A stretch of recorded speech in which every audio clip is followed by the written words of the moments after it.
ជំរាបសួរពុកម៉ែបងប្អូនក៏ដូចជាប្រិយមិត្តទាំងអស់បាទថ្ងៃនេះខ្ញុំបាទខកសុនមានយើងធ្វើមួយទៀតដើម្បីចែកម្លែកពុកម៉ែបងប្អូនក៏ដូចជាប្រិយមិត្តទាំងអស់ទាក់ទងនឹងឆ្នាំពន្យាកំណើតបាទអញ្ចឹងទាក់ទងឆ្នាំពន្យាកំណើតដែរបាទថ្ងៃនេះយើងមានប្រធានបទថ្មីមួយទៀតហើយដើម្បីចែកម្លែកគឺយើងនិយាយអំពីយល់ដឹងរឿងឆ្នាំ72ម៉ោងដែលភាសាអង់គ្លេសហៅថា72 hour emergency contraceptive pill បាទយ៉ាងនេះនៅពេលបច្ចុប្បន្នគឺការប្រើប្រាស់ថ្នាំ72ម៉ោងគឺមានច្រើនលើដៃគូបរិសុទ្ធស្ត្រីនឹងផងដែរជាពិសេសគឺអ្នកដែលថាស្ត្រីក្នុងវ័យបន្តពូជហ្នឹងបាទយើងចង់ដឹងថាតើការយល់ដឹងអំពីថ្នាំ72ម៉ោងហ្នឹងយើងអាចយល់ដឹងបានខ្លះបាទយើងចង់ដឹងតើគ្នាសូមស្ដាប់ការបកស្រាយរបស់ខ្ញុំបាទជាបន្តបន្ទាប់ដូចតទៅបាទអញ្ចឹងមេត្តាក្នុងនេះយើងឃើញមាន3ចំណុចសំខាន់ទី1គឺស្រុកដើម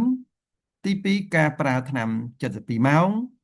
និងទី3គឺផលរំខាននិងបំរុងប្រយ័ត្នបាទយើងចង់ដឹងថាតើការប្រើថ្នាំ72ម៉ោងនោះគេប្រើយ៉ាងម៉េច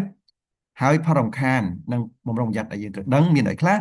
បាទយើងចង់ដឹងតើគ្នាសូមស្ដាប់ការបកស្រាយជាបន្តទៅទៀតបាទអញ្ចឹងយើងមើលស្អីផ្ដើមថ្នាំ72ម៉ោងគឺជាប្រភេទថ្នាំអរម៉ូនពន្យាកំណើតមួយដែលត្រូវបានប្រើប្រាស់ក្នុងរង្វង់ពេល72ម៉ោងក្រោយពីការរំភេតមិនការពារឬបរាជ័យនៃវិធីពន្យាកំណើតបាទដូចជាភ្លេចលេបថ្នាំគ្រាប់ពន្យាកំណើតចាប់ពី3គ្រាប់ឡើងទៅឬក៏ប្រើប្រាស់ស្រោមអនាម័យរហែកបាទហ្នឹងគឺតើតទៅនឹងការពន្យាកំណើតបន្ទាន់បាទការបន្ទាន់ហ្នឹងគឺ72ម៉ោងហ្នឹងឯងយកតទៅទៀតតើតទៅការប្រើប្រាស់ថ្នាំ72ម៉ោងតើការប្រើប្រាស់ថ្នាំ72ម៉ោងហ្នឹងយ៉ាងម៉េចបាទយើងចង់ដឹងតើគ្នាសូមស្ដាប់ការបកស្រាយជាបន្តទៅទៀតបាទអញ្ចឹងយើងមើលតើតទៅការប្រើថ្នាំ72ម៉ោងហ្នឹងយើងថាការប្រើប្រាស់24ម៉ោងដំបូងក្រោយរំភេតមិនការពារបាទយើងថាប្រសិទ្ធភាពថ្នាំហ្នឹងគឺមានរហូតដល់95%ការពារកុំឲ្យមានកូនបាទបើសិនជាស្ត្រីគាត់លេបចន្លោះពី24ម៉ោងទៅ48ម៉ោងក្រោយរំភេតមិនការពារបាទប្រសិទ្ធភាពវានឹងធ្លាក់សល់85%បាទយើងឃើញថាអត្រាមានកូនគឺមានមួយចំនួនផងដែរបាទហើយបើសិនជាស្ត្រីគាត់ប្រើប្រាស់លេប49ម៉ោងទៅ72ម៉ោងក្រោយរំភេតមិនការពារគេថាប្រសិទ្ធភាពនឹងគឺត្រឹមតែ58%តែប៉ុណ្ណោះបាទវាអាចការពារកុំឲ្យមានកូនគឺតែ58%ទេចា៎ហើយបានជាស្ត្រីខ្លះគាត់ថាគាត់ប្រើថ្នាំយឺនបាត់ហើយហេតុអីបានជានៅតែមានកូនបាទដោយសារការប្រើប្រាស់គឺมันបានត្រឹមត្រូវតាមពេលវេលាល្អបាទយើងតទៅទៀតតទៅនឹងផលរំខានថ្នាំ72ម៉ោងតើថ្នាំ72ម៉ោងនេះមានផលរំខានអីខ្លះបាទយើងចង់ដឹងតើគ្នាសូមស្ដាប់ការបកស្រាយជាបន្តទៅទៀតបាទអញ្ចឹងយើងមើលផលរំខានរបស់ថ្នាំ72ម៉ោងទី1គឺស្ត្រីនឹងអាចលហិតលហៃបាទព្រោះថ្នាំនោះវាជាហូម៉ូនប្រសេសរ៉ូនអញ្ចឹងប្រើទៅឃើញថាស្ត្រីនឹងអាចមានបញ្ហាលហិតលហៃផងដែរបាទយើងតទៅទៀតតទៅនឹងផលរំខានរបស់ថ្នាំ72ម៉ោងទី2គឺស្ត្រីនឹងអាចចង្អោរក្អួតបាទជាផលរំខានមួយដែលយើងឃើញមានផងដែរតទៅនឹងថ្នាំ72ម៉ោងហ្នឹងបាទអញ្ចឹងយើងមកជាបន្តទៀតតទៅផលរំខានថ្នាំ72ម៉ោងទី3គឺស្ត្រីមានសញ្ញាឈឺក្បាលបាទអានោះគឺដោយសារអម្រែមរោគអរម៉ូនវាមានអំពើទៅលើសាច់ឈាមបាទវាអាចធ្វើឲ្យស្ត្រីនឹងមានការឈឺក្បាលផងដែរបាទយើងមើលតទៅទៀតតទៅផលរំខានរបស់ថ្នាំ72ម៉ោងទី4គឺស្ត្រីអាចមានសញ្ញាវិលមុខបាទអញ្ចឹងសញ្ញាវិលមុខនោះគឺវាអាចកំឡុងពេលនៃការប្រើប្រាស់ពីថ្ងៃនេះផងដែរបាទយើងតទៅទៀតតទៅផលរំខានរបស់ថ្នាំ72ម៉ោងទី5គឺស្ត្រីអាចមានសញ្ញាឈឺពោះបាទឈឺពោះនោះក៏វាអត់ឈឺខ្លាំងដែរវាឈឺតិចតិចទេបាទវាឈឺខ្លាំងវាអាចមានរឿងមូលហេតុផ្សេងទៀតក្រៅពីការប្រើប្រាស់ថ្នាំ72ម៉ោងនោះយើងមើលតទៀតតទៅផលរំខានរបស់ថ្នាំ72ម៉ោងទី6គឺស្ត្រីអាចហើមពោះពីព្រោះអីថ្នាំ72ម៉ោងនេះគឺជាប្រភេទថ្នាំអរម៉ូនប្រសេសរ៉ូនអញ្ចឹងវាអាចបន្ថយចលនារបស់ពោះវៀនវាអាចឲ្យខ្យល់ពោះវៀនច្រើនវាអាចហើមពោះផងដែរយើងមើលតទៀតតទៅផលរំខានរបស់ថ្នាំ72ម៉ោងទី7គឺស្ត្រីមានសញ្ញារាគរូសបាទដោយសារអម្រែមរោគអរម៉ូនតទៅនឹងប្រសេសរ៉ូនអាចឲ្យស្ត្រីនឹងមានសញ្ញារាគរូសផងដែរយើងមកតទៀតតទៅផលរំខានរបស់ថ្នាំ72ម៉ោងទី8គឺស្ត្រីអាចមានការឡើងតឹងដោះឬឈឺស្គីដោះបាទអញ្ចឹងបញ្ហាឡើងតឹងដោះឬក៏ឈឺស្គីដោះហ្នឹងគឺពាក់ព័ន្ធនឹងបម្រែមរោគអរម៉ូនប្រសេសរ៉ូនទៅលើកពេញដោះរបស់ស្ត្រីផងដែរ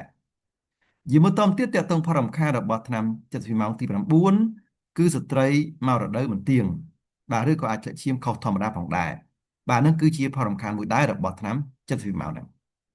យើងមកតទៀតតទៅផលរំខានរបស់ថ្នាំ72ម៉ោងទី10គឺស្ត្រីអាចមានការធ្លាក់ឈាមតាមធាមាបាទអញ្ចឹងការលេខឈាមតាមធាមាហ្នឹងគឺជាបញ្ហាមួយជាបម្រែមរោគអរម៉ូនទៅលើកំពេញអូវែរ អាចឲ្យស្ត្រីមានការលេចឈាមតាមវិមាតិចផងដែរ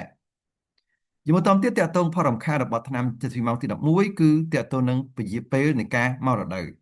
បាទអញ្ចឹងស្ត្រីគាត់ប្រើថ្នាំ72ម៉ោងហ្នឹងយើងឃើញមួយចំនួនគាត់មានបញ្ហាយឺតយ៉ាវឬក៏ពជាពេលនៃការមករដូវជាធម្មតាផងដែរយើងបន្តទៀតតកតងផលរំខានរបស់ថ្នាំ72ម៉ោងទី12គឺស្ត្រីប្រឈមនឹងការមានផ្ទៃពោះករណីប្រើប្រាស់មិនត្រឹមត្រូវអញ្ចឹងដូចខ្ញុំបានរៀបរាប់ខាងដើមអញ្ចឹងបើសិនជាគាត់ពជាពេលនៃការប្រើកាន់តែយូរគឺអត្រា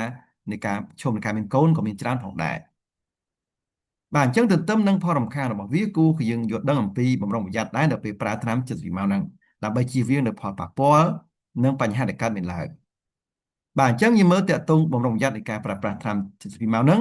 គឺថាបើសិនបើស្ត្រីញ៉ាំថ្នាំហើយក្អួតមានថាញ៉ាំភ្លាមក្អួតភ្លាមតែម្ដងត្រូវញ៉ាំថ្នាំនោះម្ដងទៀតបើសិនបើបាទប៉ុន្តែបើសិនបើគាត់ញ៉ាំថ្នាំរយៈពេលបាន3ម៉ោងហើយបាទ3ម៉ោងហើយបានក្អួតគឺមិនបាច់ញ៉ាំម្ដងទៀតទេពីព្រោះអីថ្នាំនោះវាចេញផុតពីកាពះហើយ3ម៉ោងហើយហ្នឹងអញ្ចឹងបើសិនជាគាត់ញ៉ាំភ្លាមក្អួតភ្លាមគេឲ្យញ៉ាំម្ដងទៀតប៉ុន្តែបើញ៉ាំបានរយៈពេល3ម៉ោងឬក៏លើសពី3ម៉ោងហើយបានក្អួតគឺមិនបាច់ញ៉ាំម្ដងទៀតនោះទេហើយថ្នាំហ្នឹងគឺមិនគួរប្រើជាប្រចាំនោះទេគឺមិនត្រូវលើសពី2ដងទេក្នុងមួយខែព្រោះឯស្ត្រីអាចប្រឈមនឹងបញ្ហាជំងឺកូនក្រៅស្បូននិងផលរំខានផ្សេងៗទៀតដែលយើងបានរៀបរាប់នៅខាងដើមនោះផងដែរ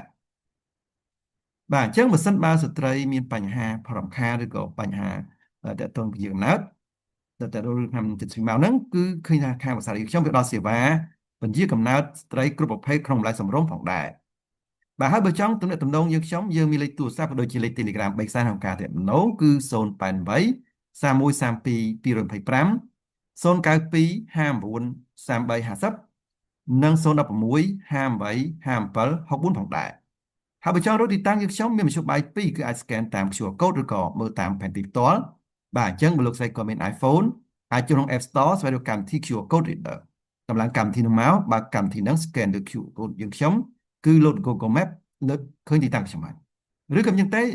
លោកស្រីមានទូរស័ព្ទផ្សេងក្រៅពី iPhone អាចចូលក្នុង Google Play ឬ Play Store បាទស្វែងរកកម្មវិធី Google Lens បាទដែលអក្សរស្រាប់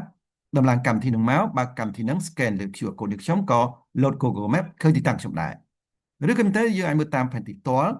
បាទយកចុះតាមខ្លងទ្វារវត្តសំសល់បត់តាមបងវត្តខាងស្ដាំដៃចុះតាមផ្លូវ16បេតេត្រង់ចុងផ្លូវគឺដល់តាំងខ្ញុំហើយឬក៏អញ្ចឹងទេអាចចុះតាមផ្លូវតផុនច្រកចូលទៅមុខហាង Pizza Com នេះតែម្ដងបើសិនបើពុកម៉ែបងប្អូនក៏ដូចជាព្រះទុកទាំងអស់ចង់តាមដានព័ត៌មានសុខភាពថ្មីៗដែលថ្លៃច្រើនទៀតអាចចូលរួមជាមួយនឹង Channel Telegram យើងខ្ញុំគឺ MD Coxon Official បាទធ្វើការ scan QR code ទៅដើម្បីចូលក្នុង Channel យើងខ្ញុំចុច Subscribe ឬក៏ Join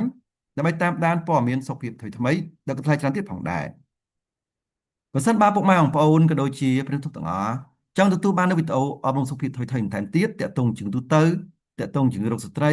សញ្ញានៃការមានកូនសញ្ញានៃការមានកូនខុសធម្មតាក៏ដូចជាការយល់ដឹងអំពីការរៀនពេទ្យរបស់សិស្សពេទ្យបាទអាចចូលក្នុង YouTube Channel វាយពាក្យ Coxon MD Official បាទដែលអក្សរស្រាប់ចុច Search ស្វែងទៅពេលនោះឃើញ logo របស់យើងខ្ញុំហើយចូលក្នុង Channel ចុចពាក្យ Subscribe និងរូបកណ្ដឹងបាទចុចពាក្យ Subscribe និងរូបកណ្ដឹងគឺសម្រាប់អ្នកថ្មីៗដែលមិនទាន់បាន Subscribe អញ្ចឹងនៅពេលដែលយើងផុសវីដេអូលើកក្រោយនឹងឃើញក្នុងបណ្ដាញ YouTube ជាបន្តបាទជ្រុំ Subscribe អ្នកមួយដើម្បីលើកទឹកចិត្តក្នុងការធ្វើវីដេអូជាបន្តទៀតបាទសូមអរគុណ